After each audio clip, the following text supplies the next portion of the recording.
Mr. Piers, thank you for taking the time to speak with Wajir today. Could you tell us about today's stakeholder forum? What was its purpose and why is this engagement important today? Thank you, Abdullahi. So my name is Piers Simpkin. I'm a consultant. I've lived in Kenya all of my life. And over the years, I've become more and more interested in camels, and I'm also a camel owner myself.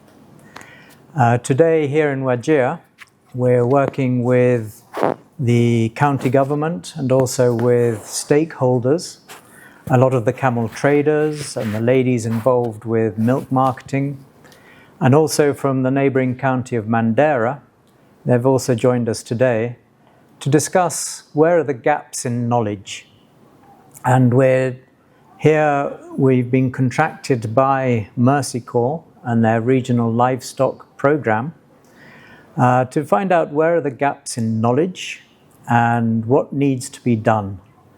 Because we are being contracted to carry out a consultancy on the design of a future Camel Centre of Excellence. And we feel it's important because for many decades, the camel has been ignored. There's very little research carried out on it. The cattle and the sheep and goat sectors are very well covered. They're much more commercialized. Whereas the camel has always been a bit of a distant, remote animal in the remote lands. So in terms of the possibilities and the potential, and also the current challenges, we hear all the time about new camel diseases. We've been discussing this morning, looking at the milk marketing chain. What are the challenges? What are the challenges in the exporting of live animals from Kenya, particularly camels? And the idea is that all of these gaps in knowledge are things that we would want the Camel Centre of Excellence to start addressing. And the real reason we want the stakeholders involved is because any Centre of Excellence should be responding to the farmers' needs. It shouldn't just be an academic institution up in the clouds, far removed from the reality. So we're trying to get feedback from the stakeholders, the camel owners, the traders, the women involved in the milk production or the value addition, Nyiri, for example. What is the market system like for them? What are the challenges they face? We're hearing things about they're worried about perhaps if they're buying an animal which may have been injected recently, then it's a concern for them because they're professionals. They don't want to be producing a quality good that is not acceptable. And so we're looking at all of these issues and where can the Camel Centre of Excellence help solve these problems in future. And that is very great. What fascinates you about camel? I originally did research on camels back in the 1980s. I did my master's degree. I was studying two different herds of camels in Marsabit district. One we were giving modern veterinary packages to, the other was under traditional management. And I was comparing the economics and the value of a modern veterinary package. After that, I was one of the first employees of an organization called Farm Africa, and we were putting these research results into practice.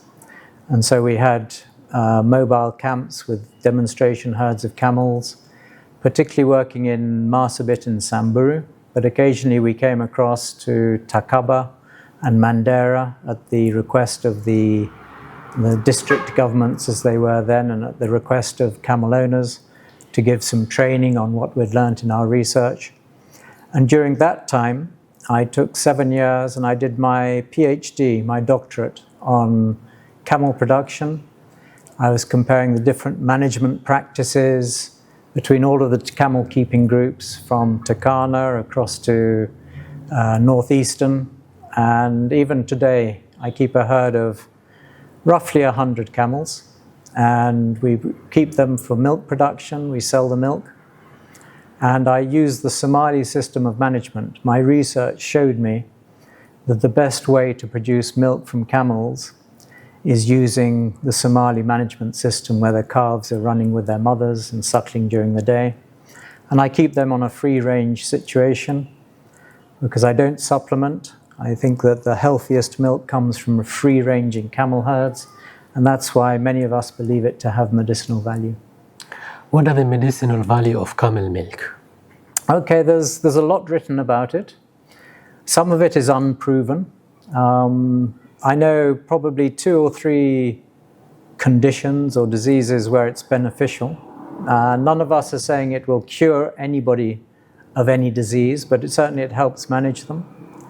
The first one is because the lactose is different to the lactose in cow's milk, that a lot of people who are lactose intolerant and cannot digest milk can digest camel's milk, because it still has lactose, but a different lactose to that of cow's milk. So not so many people are intolerant of the camel's milk and the lactose in it. Another disease where it's been showing some signs of helping to manage it is with diabetics. The camel milk has an insulin-like factor which can help control blood sugar levels. And there's been some pretty good research on that. Still more could be done. And then finally, particularly with information that's coming out from America of all places, is the increasing use of camel milk in the diet of children who may have ADHD or there's sort of brain functional issues, and ADHD or dyslexia and other similar conditions. And they find that children who are drinking camel's milk tend to be much more relaxed, less hyperactive, their concentration improves, their sleep patterns improve. And so again, there's a link that people believe, and I also believe, that there's a link between what you eat and how you behave. And in some children who have these, what we might call neurological conditions, the camel's milk seems to improve and calm them and improve their behavior. And so those are 3 areas. There's still a lot more research needs to be done. I would say a lot of it hasn't been scientific research, a lot of it is anecdotal, and there's still more research. So things like other diseases which you hear about, I think some people believe in them strongly, but I don't think they're scientifically proven yet. And that's why we think a Camel Centre of Excellence should be listening to the camel producers. What do they believe? And what proof needs to be there before we can go out and make all these claims about the camel milk? Do you see that there is a need to have a camel study center in this region? And if so, what are the benefits that the community here will get from it? Sure. And this whole exercise, it's actually, the idea of a Camel Centre of Excellence was coming out of the Pastoralist Leadership Summit, which I think was in 2024. I think here in Wajir, that meeting. And the leaders, the pastoralist leaders, identified the need for more research and having a centre of excellence. And so the idea being is that it will be established sometime in the future. It's a national project. It's something that the pastoralist leadership put forward. There is now a task force based in Nairobi, and the president promised that he wanted to support it at the end of the pastoralist meeting. And so we're just taking it a step forward. We're trying to do the design, and the design we will then hand over to the task force, and they will then go out and start trying to find ways of getting it funded, established. They will also be responsible for deciding where it should be. But these conversations taking place today and yesterday, there were conversations with our team in Garissa, and they also had people from Tana River there. In the next week or 2, we'll be going to Turkana to discuss the same. It's really to look at what is the best place, where is the best place to have it, and also how will people benefit. And I think the more information available about, and true information, not just rumor or belief, as much evidence as possible will come back to help the producers themselves.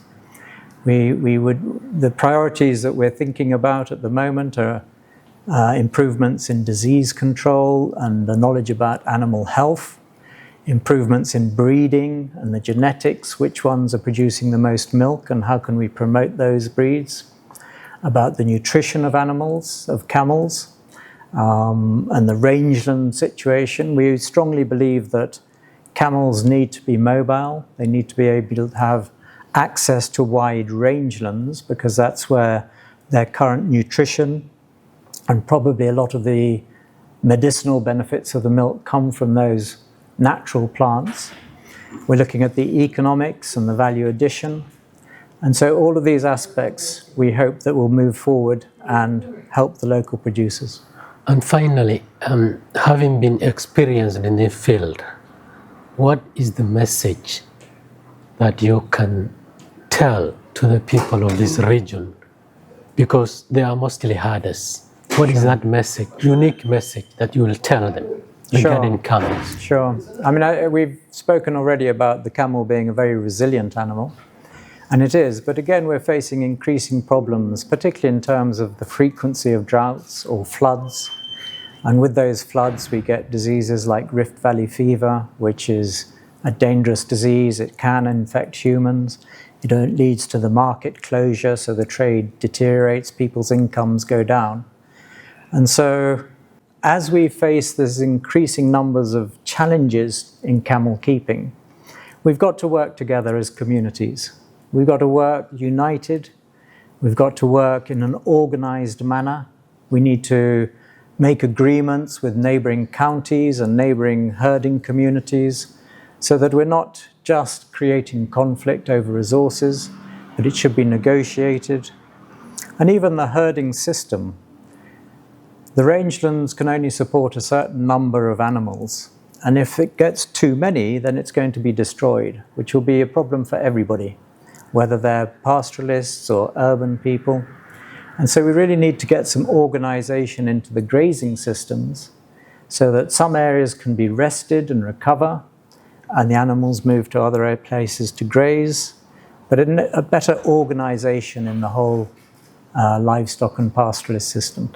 In general, in terms of numbers, the number of camels in Kenya, and particularly that in Wajir, do you think you have a rough idea of how big? It's a very difficult question.